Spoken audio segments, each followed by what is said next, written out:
Bonjour à tous, c'est Chloé, j'espère que vous allez bien. Alors aujourd'hui, je ne vais pas vous faire la saga FTX dont tout le monde parle, parce que je pense qu'il y a encore beaucoup de rebondissements à venir et on prendra le temps de faire un débrief une fois que toute cette histoire sera un petit peu derrière nous. Alors aujourd'hui, je vais vous parler de quelque chose qui est un petit peu plus léger, je vais vous faire une story time, je vais vous raconter une anecdote sur la crypto. Allez, installez-vous confortablement, c'est parti. Cryptalk, c'est le podcast dédié à la crypto. Alors chaque vendredi, où que vous soyez, embarquez-nous avec vous. Storytime. J'ai accidentellement jeté 309 millions d'euros en Bitcoin à la poubelle. Alors cette histoire, c'est celle de James Howell, un jeune programmateur américain de 32 ans, connu pour avoir perdu 309 millions d'euros en Bitcoin. Alors tout débute en 2009. James Howell décide de commencer le minage de Bitcoin avec son ordinateur personnel. Parce que oui, c'était possible avec un ordinateur personnel à l'époque, maintenant c'est vrai qu'on mine beaucoup plus avec des machines de type ASIC. Alors il met à contribution son ordinateur et arrive à miner 7500 bitcoins juste avec la preuve de travail de son ordinateur, ce qu'on appelle le proof of work.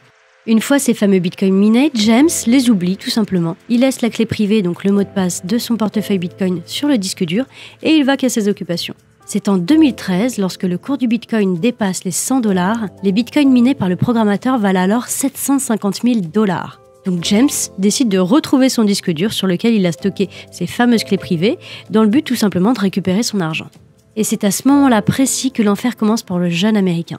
Il se rend compte très rapidement qu'il a jeté le disque dur de son ordinateur en 2013, et ce forcément par erreur. Alors là, vous imaginez bien dans quel état le jeune se met, il devient totalement fou, et il déclare dans le New York Post en 2018 « J'ai regardé le prix, j'ai fait le calcul, puis je me suis dit que mes devises valaient 3 millions de dollars. Quelques mois plus tard, plus de 10 millions, et aujourd'hui, plus de 50 millions. » Alors pour votre information, la somme perdue de James équivaut aujourd'hui à 120 millions d'euros.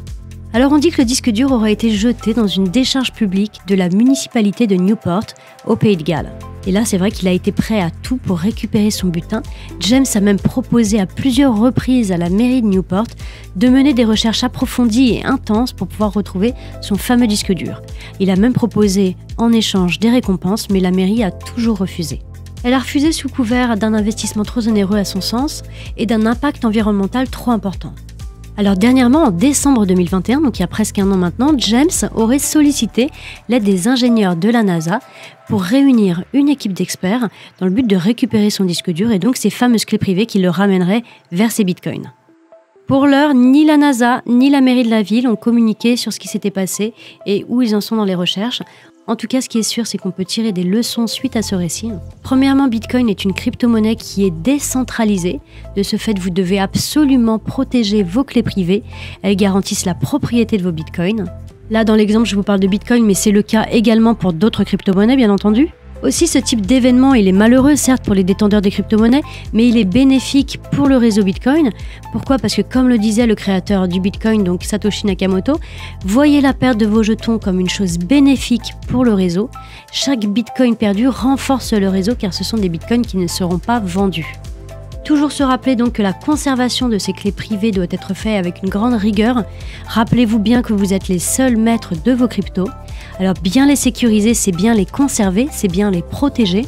Après, j'entends bien que c'est pas forcément à la portée de tout le monde de bien savoir les sécuriser et d'être à l'aise par exemple avec les outils qui le permettent comme des cold wallets.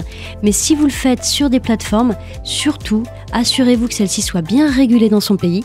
Et si c'est en France, elle devra être enregistrée auprès des autorités de marché financier, donc l'AMF, avec la spécificité de la conservation d'actifs pour le compte de tiers. Donc voilà, ce sont des choses à méditer. Assurez-vous toujours de rester maître de vos cryptos ou alors soyez bien accompagné.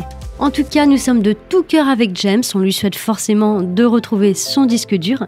James n'est pas un cas isolé, il y a plein d'anecdotes comme ça, de personnes qui ont perdu leurs clés privées, donc voilà, restez rigoureux là-dessus, restez vigilants. C'est une liberté financière certes, mais ça vous demande beaucoup de responsabilités. Voilà, cette histoire est terminée, j'espère qu'elle vous aura plu, n'hésitez pas à liker, partager et mettre en favori si vous êtes sur une plateforme de streaming. Je vous dis à la semaine prochaine pour un nouvel épisode, en attendant bon week-end à tous, prenez soin de vous.